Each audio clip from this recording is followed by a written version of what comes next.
Well, good evening and a very warm welcome on behalf of Milim to this evening's presentation. Welcome to you wherever you are in the world and wherever you are in the UK and wherever else you may be, you are all welcome.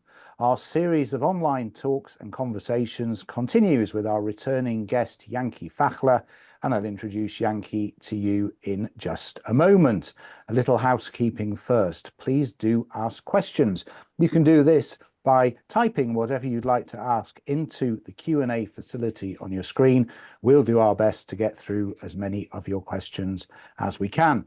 You also have a chat facility on your screen, and this will allow you to send a message to all of the other participants on this webinar, should you wish to do so.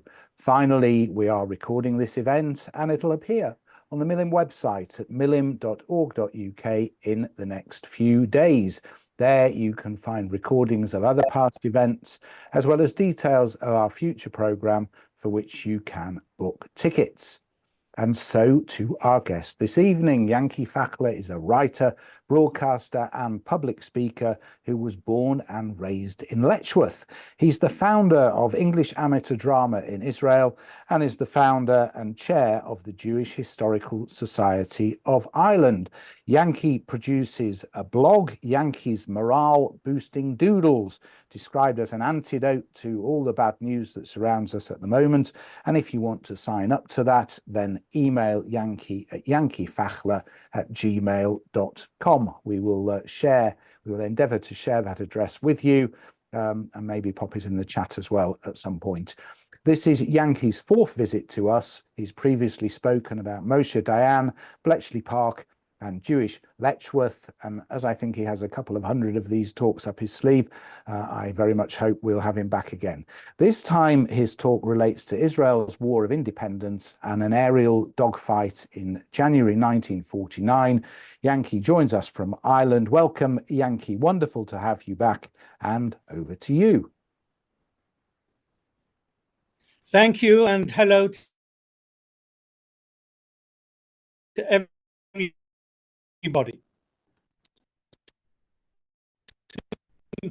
Israel's second general election of that year, an Israeli Air Force Boeing 707 Re'aim airborne tanker delivered a mobile polling station to Britain. No, it wasn't for the diplomats stationed in Britain. They already had their own polling arrangements.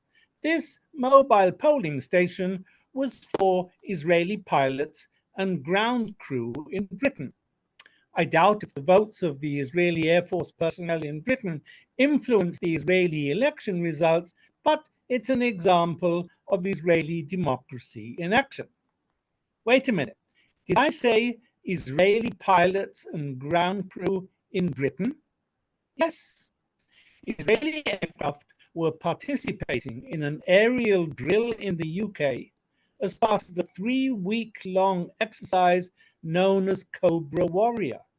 This exercise involved Israeli, British, American, German, and Italian fighter jets and transport planes in simulated dogfights, airstrikes, and refueling flights over enemy territory. Now, we all know that Britain and Israel have had a checkered relationship.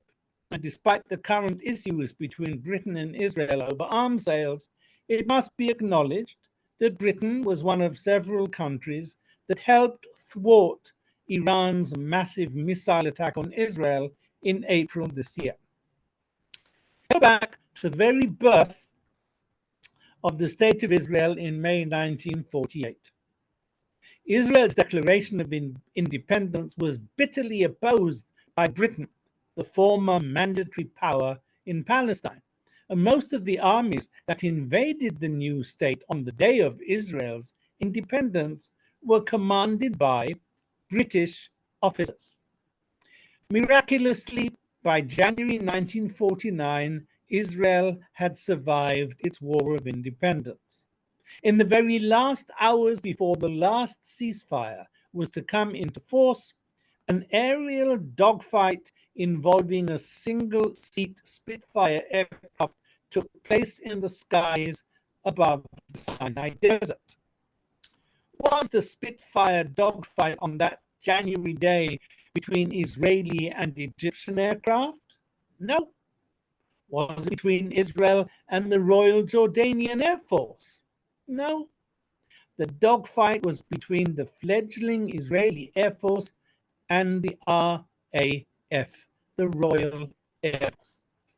And even more amazingly, just over 8 years after British Spitfires defeated the Luftwaffe in the Battle of Britain, the score in this dogfight was 5-0 in Israel's favor.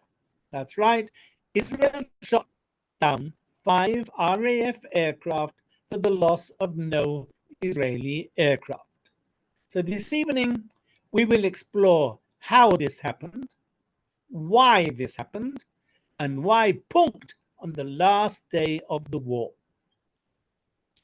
In December 1948, while yet another UN ceasefire was being negotiated, Israel launched Operation Chorev, aimed at cutting off and isolating Egyptian army troops in the Gaza Strip and the Negev. Well before the British departure from pre-state Palestine, the Jewish paramilitary defense organization Haganah had formed an air wing. Called the Sherut Avir, the Flying Service, it consisted of a ragtag assortment of civil aircraft in support of isolated Jewish settlements. One of its pilots was young Palestine-born Asa Weizmann, who had learned to fly with the RAF but had not yet seen combat. Weizmann, a nephew of Israel's first president, Chaim Weizmann, would himself later become head of the Israeli Air Force and president of the State of Israel. In preparation for independence, Jewish agents and their supporters in the United States and Europe desperately searched for modern aircraft and combat experienced crewmen. Many volunteer airmen, both Jewish and non-Jewish, came forward. In America, Israeli agents purchased 4 Mustangs, 3 B-17s, and a number of North American Beechcraft converted to combat mode, plus an assortment of transport aircraft. 2 days before the Arab nations invaded in May 1948, a handful of volunteers rushed to Czechoslovakia to train on that country's version of a German Messerschmitt fighter plane. The day after Israel declared independence, 4 Egyptian Spitfires attacked Tel Aviv's Sde Dov airfield, destroying several aircraft. One of the Egyptian Spitfires was shot down by a machine gun on the ground. And over the next few days, additional waves of Egyptian aircraft bombed and strafed targets around Tel Aviv. Egyptian warplanes attacked the Tel Aviv Central bus station, killing 42 people and wounding 100. And for several weeks, the Egyptians enjoyed mastery of the skies. In the meantime, the RAF was not immune from the conflict between Israel and its Arab neighbors. On the 22nd of May, 1 week after Israel's independence, the Egyptian Air Force attacked the RAF Ramat David Air Base, mistakenly believing that the Israeli Air Force had already taken over the base. In fact, the air base was still in the hands of the soon-to-depart British, and in the attack, the Egyptian Air Force destroyed and damaged a number of RAF Spitfires parked on the ground. When a formation of 5 Egyptian Spitfires returned for another attack, the RAF shot them all down. A week later, on the 29th of May 1948, the new Israeli Air Force undertook its first ever mission, a desperate effort to bomb and strafe an Egyptian column that had reached Ashkelon on its way to Tel Aviv.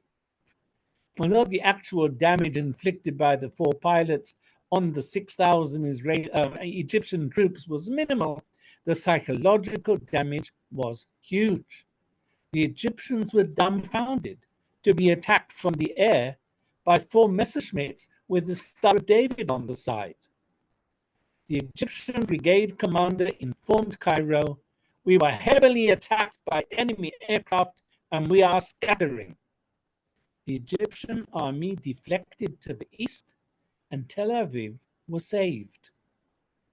On the 3rd of June, Israel scored its first victory in aerial combat when an Israeli pilot downed a pair of Egyptian DC-3s that had just bombed Tel Aviv.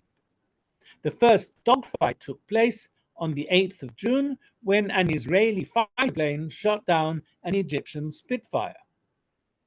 On June the 11th, 1948, former Brooklyn policeman and firefighter Ray Kurtz was piloting a recently acquired B-17 from Czechoslovakia to Israel. When Ray realized that his flight path would take him within striking distance of Cairo, he made a small detour and dropped a few bombs on King Farouk's palace. Until that day, the Egyptians felt safe in the knowledge that Israel's puny air force was not capable of striking within Egypt. Ray's raid caused only minor damage, but the psychological impact was mighty. The Egyptians now believed that Israel possessed far greater aerial power than their intelligence officers had assessed. And thanks to Ray's morale-boosting chutzpah, bombing raids on Tel Aviv virtually ceased, and the Egyptians moved their powerful 88mm guns to defend Cairo against future Israeli bombing raids that never materialized. The Israelis managed to build their own Spitfire from junk, which was left by the RAF when the British forces evacuated Palestine, as well as from components from the Egyptian Spitfires, which had been shot down. And the first reconstructed Spitfire became operational in August 1948, and the second in October. Also in August 1948, Israel acquired 50 Spitfires from Czechoslovakia, which was under pressure by their Soviet communist masters to rid themselves of Western aircraft. The Czech Spitfires were to be dismantled and airlifted by transport aircraft from Czechoslovakia to Israel. But political pressure from the US and Britain stopped the air bridge. The only solution was to fly the Spitfires from Czechoslovakia to southern Yugoslavia, where they refueled before being flown to Israel. And the last of the 50 Spitfires arrived in Israel in December 1948. With this massive reinforcement of combat aircraft, the Israeli Air Force quickly established complete air superiority over the battle zones. By now, a resentful Britain had officially left Palestine. However, the RAF continued to monitor developments on the ground as the bitter fighting continued between Israeli and Arab forces. The RAF sent reconnaissance flights over the Sinai in Israel with orders not to cross the border into former mandatory Palestine. The Israelis suspected that the intelligence gained from these RAF reconnaissance missions was being passed to the Egyptians. On November the 20th, an RAF Mosquito was assigned to the familiar Palestine milk run. Probably through overconfidence, the two pilots stayed well below the Mosquito's maximum altitude of 43,000 feet, while heading for Israel's northern coast to photograph Israeli aircraft. The Israelis sent a Mustang above the RAF Mosquito and fired off a long burst that saw the Mosquito explode and crash, killing both pilots. The RAF immediately suspended its overflights. Predictably, RAF intelligence faced angry questions over its failure to register the fact that Israel had acquired fighter aircraft that could fly above 30,000 feet. In the meantime, there was talk of a new UN ceasefire looming. As part of Operation Chorev In December 1948, the Israelis launched a daring raid on the Egyptian airbase at El Arish in the Gaza Strip, capturing an unserviceable Spitfire, which they started towing back to Israeli-held territory. The RAF, based on the Canal Zone, monitored the Israeli ground advance, and RAF Mosquitoes resumed reconnaissance flights over Israel in late December. When the Egyptians appealed to the British for assistance, Britain agreed to provide them with refueling facilities at various RAF airfields in the Canal Zone. In the meantime, stunned by the speed of the Israeli ground advance, British Foreign Secretary Ernest Bevin advised his American counterpart that if the Israelis didn't withdraw from Egyptian territory captured during Operation Choref, the British would take action against Israel under the 1936 Anglo-Egyptian Treaty. On the first day of 1949, January the 1st, the RAF sent a Mosquito and 2 Spitfires over Sinai to monitor developments along the front. The RAF photographed the Israelis towing the captured Egyptian Spitfire towards the frontier. On January the 5th, 1949, the UN announced that the Egyptian government had signaled its willingness to enter armistice negotiations with Israel. Despite protests from the Israeli army, Israeli Prime Minister David Ben-Gurion was worried about the British ultimatum. He decided to accept the UN ceasefire, which was due to take effect 2 days later at 4 p.m. on the 7th of January 1949. A storm on January the 6th halted military operations by both sides. But RAF Mosquitoes and Spitfires carried out a tactical reconnaissance of the Egyptian-Israeli frontier. The RAF pilots reported considerable activity along the Aluja-Rafah road. The RAF decided further recon would be needed the following day, January the 7th, the day that the ceasefire was due to come into force. The RAF pilots were ordered to establish the position of Israeli forces in northeast Sinai. Although the pilots were instructed not to cross into Israeli territory, their commanders made it clear that information on the whereabouts of the towed-away Egyptian Spitfire would not be unwelcome. As the 4 RAF pilots flew their Spitfire in the Canal Zone, they did not know that 15 minutes earlier, near Rafah, 5 Egyptian Spitfires had strafed an Israeli motorized column, setting 3 trucks on fire. And citing the black smoke rising from the wrecked trucks, 2 of the RAF Spitfires dived to near ground level to photograph the convoy. The remaining 2 RAF Spitfires covered them from 1,500 feet. 2 patrolling Israeli Air Force pilots in their Spitfires also spotted the column of black smoke rising from the wrecked Israeli trucks. One of the Israeli Spitfires was flown by American Chalmers Slick Godin, who had been Bell Aircraft's test pilot for the X-1 rocket plane. He had been replaced by Air Force pilot Chuck Yeager, who went on, of course, to break the sound barrier. When the Israelis in the motorized column on the ground heard the sound of approaching Spitfires, they assumed that the Egyptians were launching a second attack. They opened fire with machine guns, shooting down 1 RAF Spitfire by a tank-mounted machine gun. And the other RAF Spitfire was lightly damaged and rapidly pulled up. Meanwhile, the 2 RAF Spitfires that had remained at a higher altitude also dropped down to investigate, and they were joined by 2 further RAF Spitfires that were in the area.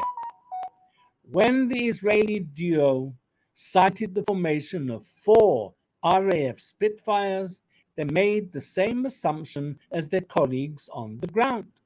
As if you encountered a foursome, they evidently weren't ours, so shoot them up if you can. The 4 RAF pilots evidently did not see the 2 Israeli Spitfires approaching. All 4 hostile Spitfires were shot down. There was just one little problem, of course. They were not Egyptian Spitfires. The Israeli pilots realized too late that the Spitfires they had shot down were actually RAF Spitfires. There was much confusion on both sides, and the confusion got even worse. Asa Weizmann led 4 Israeli Spitfires in a final demonstration of force against what the Israelis still believed were Egyptian Spitfires. Over Rafah, Weizmann's formation observed the formation of RAF Hawker Tempests and 4 Spitfires that were searching for the missing RAF Spitfires. Weizmann gave the order to attack, and an Israeli Spitfire shot down an RAF Tempest. The RAF Tempest pilots realized too late that their guns, although loaded, had not been cocked by the ground crews. So when a bunch of RAF Tempests gave chase, they couldn't jettison their drop tanks. Weizmann, meanwhile, had scored hits on another Tempest. The battle ended after the RAF Spitfires wiggled their wings to be more clearly identified. The Israelis returned to Chatzor Air Base just in time for the 4 p.m. ceasefire to go into effect. This dogfight, the last combat operation of Israel's War of Independence, was an embarrassing debacle for the RAF. Air Chief Marshal Sir David Lee acknowledged that this was not the RAF's finest hour. He described the day's events as a dramatic and humiliating confrontation with the Israelis. In response to the loss of face, British pilots were told to regard any Israeli aircraft infiltrating Egyptian or Jordanian airspace as hostile and to shoot them down. British troops in the Middle East were placed on high alert with all leave cancelled, and British citizens were advised to leave Israel. The Royal Navy was also placed on high alert. But to the Israeli surprise and to the disappointment of the Egyptians, there was no retribution. The ceasefire held on the 8th of January, the day after the air battle. Britain's anti-Semitic Foreign Minister Ernest Bevin issued the following statement. During the last few days, RAF aircraft from the Canal Zone have been carrying out reconnaissances to ascertain the depth and scale of Jewish incursion into Egyptian territory. These reconnaissances have been strictly confined to the Egyptian side of the frontier. On the morning of the 7th of January, 2 formations, one of 4 RAF Spitfires and one of a single Mosquito, escorted by 4 Tempests, which were on reconnaissance inside the Egyptian frontier, were attacked by Jewish fighters, and the 4 Spitfires failed to return from the mission. A few hours later, this is still Bevin talking, a further air reconnaissance force dispatched to obtain information as to the fate of the missing Spitfires was also attacked by Jewish aircraft, and 1 Tempest has been reported missing.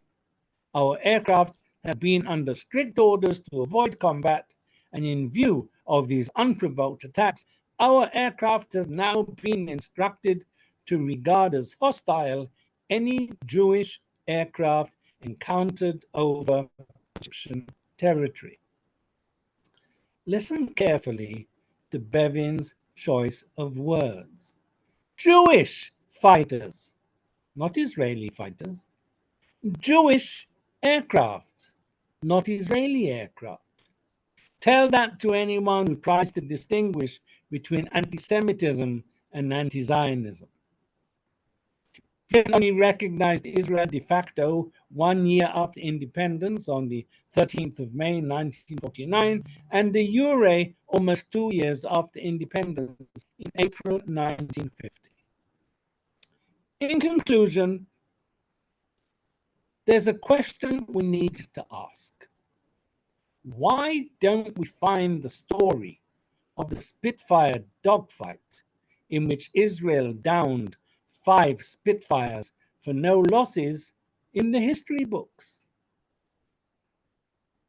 I think it was in the interests of both countries to downplay the story. With a lot of ups and downs, relations between the RAF and the Israeli Air Force dramatically improved over the years. In September 2018, 70 years after that dogfight, 7 Israeli F-15 Buzz air superiority fighters from Squadron 106, based at the Tel Nof Air Base, flew proudly alongside British aircraft in a joint exercise over the skies of Lincolnshire. Brigadier General Amnon Eindar said about the exercise, "This is a very special and important exercise for us, foremost on a historical level.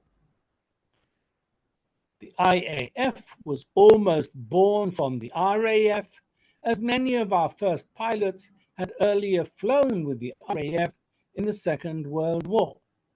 Our first air bases were originally RAF stations, and our first aircraft were Spitfires and Mosquitoes purchased from Britain." Funnily enough, Brigadier Eindar didn't mention the dogfight. "This was a special opportunity to come full circle," he said. Full circle indeed.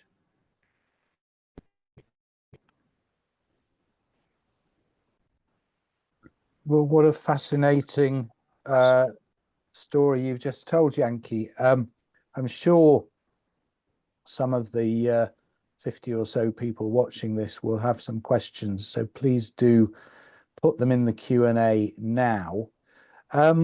You say this is not in the history books. How did you come across it? What's your sort of...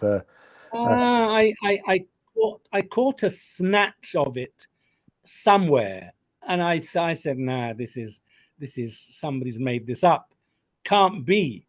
How could Israel possibly have downed 5 RAF Spitfires so soon after the Israel got its independence? And how come I didn't know about it?" So that it got me chasing the story, and bit by bit I discovered what Bevin had said in Parliament, and discovered that the story is true. But as I say, you really don't find it in the history books either in Israel or in Britain. I think it was an embarrassment on both sides, because it really looks as if, at the beginning at least, Israel didn't know that these were RAF Spitfires. There was a lot of confusion, but the bottom line is that it was a dogfight that Israel won 5-0. And what about your research for this? So obviously you know it's not hard to find out what people said in Parliament, but did you need to look at other archives? What sort of sources did you use? It's most of my research is through the internet, but I think you've got to know what to look for. And like I say, once I got a hint of this very, very unlikely story, all of a sudden I found that it was being quoted by quite a few historians, but not in mainstream history books.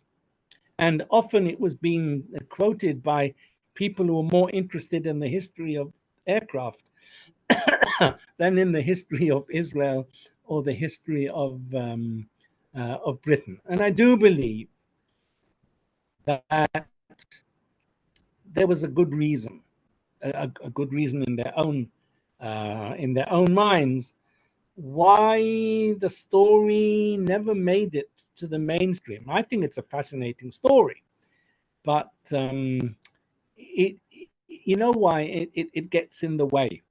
It gets in the way of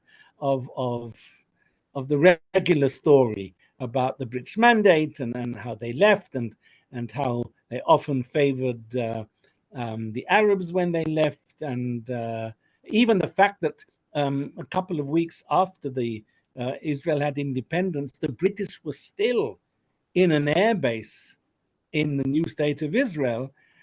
Again, I'd heard hints of that. I think that maybe Leon Uris hinted at that in Exodus, but I'd heard that they didn't all leave immediately, and so the thing started to like a jigsaw puzzle, and then I realized there was a real story here. I wouldn't say there's been a cover-up, but I'd say it was convenient not to, not to make this on the curriculum. Now, somewhat bizarrely, 3 of our viewers, which is a significant percentage, given how many people are on this webinar, have asked almost the same question at the same time. Alan Mann, Francis Berry, and Sonny Koski all are asking, did any of these pilots survive? Do we know the names of these pilots? If they didn't survive, are they buried in any CWG cemetery? If any survived, have they been interviewed? I do not have that information. Many of them did not survive. It's very difficult to survive a Spitfire that is shot and crashes without any time to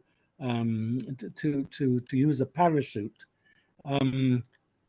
And again, I think that the information obviously appears somewhere, but I think that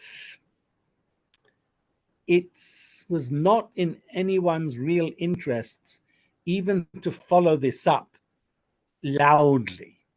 So it was an embarrassment for the British to lose 5 Spitfires to what? To this fledgling nothing Air Force. A huge embarrassment, quite apart from Bevin's personal feelings about Jews, which I found that remarkable, that in Parliament he talks about Jewish aircraft. Hello, he couldn't he couldn't even get over that. So I do not have that information as to how many survived, where those that are dead are buried. I would imagine that some of those that died may have been buried in Ramleh, which has a British war cemetery, which is looked after by successive British embassy officials over the years, and they have an annual service there. So, but that's conjecture. I do not know the answer. We had a note in the chat from Ronnie Fraser, who said he wrote about this in Fathom, and he's kindly posted a link. So if anybody wants to read that article, please go in the chat now and copy it, because it's not going to be available later. Phil Goldstone says, what is the story behind Israel getting Spitfires from Czechoslovakia? So it was just incredible luck. Czechoslovakia It took a while after the end of the war, but eventually it became totally under Stalin's control. And as a, I don't know, misguided act of patriotism, he decided that the Czech army, Czech military, should not have any Western aircraft. And so here they were with Spitfires that the British had supplied, and they had to get rid of them. Now, Israeli agents were scurrying around just for this sort of opportunity. And it was known that the Czech, at the time, Czechoslovakia was a place to find and to make deals for aircraft. So that's how it happened. And like I say, the first planes weren't even Spitfires, they were Messerschmitts, which is even more bizarre. Yeah. You told me at the beginning that you'd got something like 250 talks. Are you still writing these? Are you still inspired to tell more stories? I haven't written too many new this length stories because I've devoted a lot of my energies to this blog that that you mentioned earlier. So maybe you can tell us a bit more about the blog. That's a good idea. Yes. Okay. So when the terrible Simchat Torah tragedy happened on the 7th of October, I asked myself, what can I do? I'm here in Ireland. Going out to pick oranges, I'd be an absolute burden because I'd pick up one orange and anyone next to me would pick up 25. So that wasn't going to happen. My days as an Israeli army medic were long gone, so I couldn't help out in the army. And it's my grandson in Israel who said to me, listen, everyone's got to do what they can do. You write. So I thought, yes, I'm a writer. I thought, okay, I'll write. What to write? There was, of course, still is, a welter of commentary on what's going on. I thought I didn't want to be just one more commentator regurgitating basically the same stuff with a different agenda. And then I came up with the idea of I need to cheer people up. Everyone needs cheering up, especially now. And so let's have some good news. In the bad news, let's find some good news. And I started writing these morale-boosting doodles. Almost within 10 days, the first ones came out. I've now done almost 1,500. I send them out about 30 a week. And I'm very happy to say that some people have found them not just fun to read, but therapeutic to read. So I think they do what it says on the tin. And I invite anybody who wants to be on the mailing list, just send me an email, yankyfachler@gmail.com, and I will happily add you to the mailing list. Well, that sounds like a wonderful idea, and I hope everybody on the call will do that, and everybody who watches the recording of this wonderful story will do likewise. Our audience have no more questions, so thank you for being our guest this evening. And to say thank you, I'm going to send you some of my photographs. This is artists in Israel making some lovely mezuzah cases, which I hope you'll enjoy. Now, a few words about our upcoming program before we leave you. We have a special event on the evening of Sunday, the 6th of October, as part of the Leeds Remembers the 7th of October initiative, and we're joined by Professor Rosa Friedman of the London Centre for Contemporary Anti-Semitism. Professor Friedman is speaking about the United Nations, Israel, and the 7th of October. On the 21st of October, we have Milim regular Tony Zendel back. He's speaking about Jews in space. And then on the 28th of October, author John O. Ellison will be our guest. He's written 2 books, one about a world record-breaking taxi ride, including some interesting adventures in the Middle East, and one with a more local theme, for us at least, about walking the length of the River Wharfe. We will be chatting about both books. We have much more in the pipeline, so to be sure you don't miss anything, please visit our website at milim.org.uk. You can sign up to our newsletter there, and that way you'll be sure to be kept informed ahead of time. All of our online events are free, but you can, if you wish, make a donation. There's a link in the chat and on our website if you want to help us with a small amount of cash. It remains for me to thank our guest, Yanky Fachler, once again. Thank you so much, Yanky, and I do hope we'll have you back soon to tell another one of your amazing stories. And on behalf of Milim, I wish you all Shana Tova and well over the fast. Looking forward to seeing you all at a future event. Until then, stay safe. See you soon. Bye.